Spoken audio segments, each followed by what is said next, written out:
Hi guys, ఎలా ఉన్నారు? మరో ఇంట్రెస్టింగ్ వీడియోతో మళ్ళీ మీ ముందుకు వచ్చాను.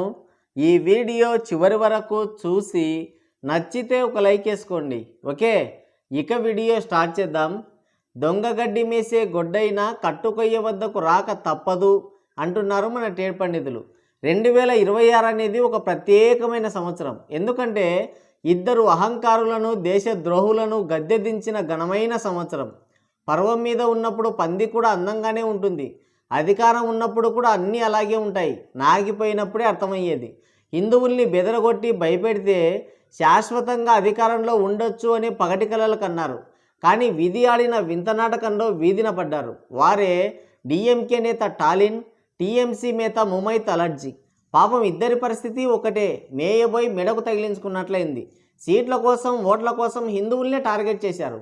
ఆడపిల్ల పెళ్ళి అడుగు దొరకని బావి అంతు చూస్తాయి. రామజపం చేసే హిందువులు శాంతంగానే ఉంటారు. ఎవడు చేసిన పాపాలకి వాడే పోతాడులే అనుకుంటారు. కానీ వాడు చేసిన పాపాలకి వీళ్ళు కూడా పోతారనిపిస్తే కోదండం ఎక్కుపెట్టి శత్రు సంహారం చేస్తారు. ప్రస్తుతం అదే జరిగింది.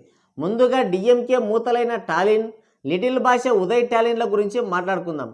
డిఎంకే అంటే డెంగ్యూ, మలేరియా, కలగమని అర్థం. మతం మారితే దేశం మీద గౌరవం పోతుందని అంబేద్కర్ గారు ఎప్పుడో చెప్పారు. దానికి నిలువెత్తు నిదర్శనం ఈ కొండగొర్రెలే. తమిళనాడు అంటే జయలలిత, కరుణానిధి అన్నట్టుగా ఉండేది. వీరిద్దరూ నిష్క్రమించాక తమిళ రాజకీయాల్లో పెద్ద గొయ్యి ఏర్పడింది. తురకల్లేని ఊర్లో దూదెకుల వాడే సయ్యద్ మియ్యా అన్నట్లు టాలినంగులంని ఎన్నుకున్నారు తమిళ తంబిలు.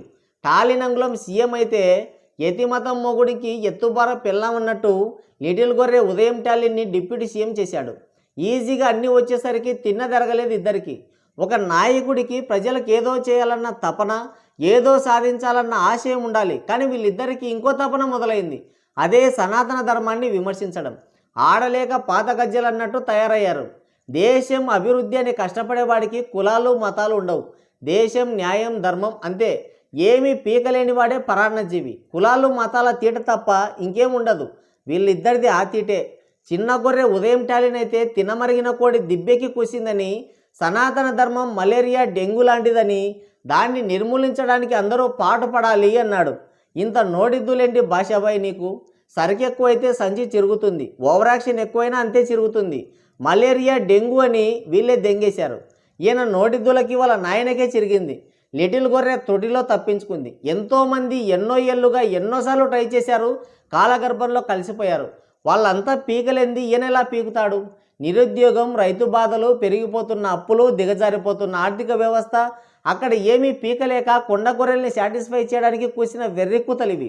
చుట్టమాకలి మంచానికి ఎరుక. అందుకే సమయం రాగానే నిర్మూలించేశారు. హిందువులంతా ఏకమై మేకు దించారు, కర్రు కాల్చి వాత పెట్టారు. నిన్న మొన్న స్థాపించిన విజయంగులం చేతిలో ఘోరాతి ఘోరంగా పరాజితులయ్యారు. ఇది ఓటమి కాదు, అవమానం. సిగ్గు శరం ఉన్నాడు ఎవడైనా సరే దేశాన్ని వదిలిపెట్టి పారిపోతాడు. కానీ వీళ్ళ అదృష్టం కొద్దీ వీళ్ళకి అలాంటివి ఏమీ లేవు. ఈ విజయంగులం కూడా గొర్రెబిడ్డే, కానీ ఎవరిని విమర్శించలేదు. గుడికి వెళ్ళాడు, చర్చికి వెళ్ళాడు, మసీద్కి వెళ్ళాడు, సైలెంట్గా ఇంటికి వెళ్ళాడు. అందుకే జనాలు అందలం ఎక్కించారు. రేపు విజయంగులం ఏదన్నా కిరికిరి చేస్తే ఆయన కూడా ఇంతే. నెక్స్ట్ కలియుగ సూర్పునక ముమైత్ అలర్జీ. బంగ్లాదేశ్ పిత్రేగాలని రప్పించి దొంగ ఓట్లతో 3 సార్లు గెలిచేసరికి బంగ్లాదేశ్కి ప్రధానమంత్రి అయినట్టుగా ఫీల్ అయింది. ఈ పైత్యం ఎక్కడి వరకు వచ్చిందంటే హిందూ అమ్మాయిల్ని రేప్ చేస్తున్నారు, వ్యాపారాలు లాక్కుంటున్నారు, దాడులు, దౌర్జన్యాలు చేస్తున్నారు. బంగ్లాదేశ్లో కూడా ఇంత దారుణాలు జరగలేదేమో.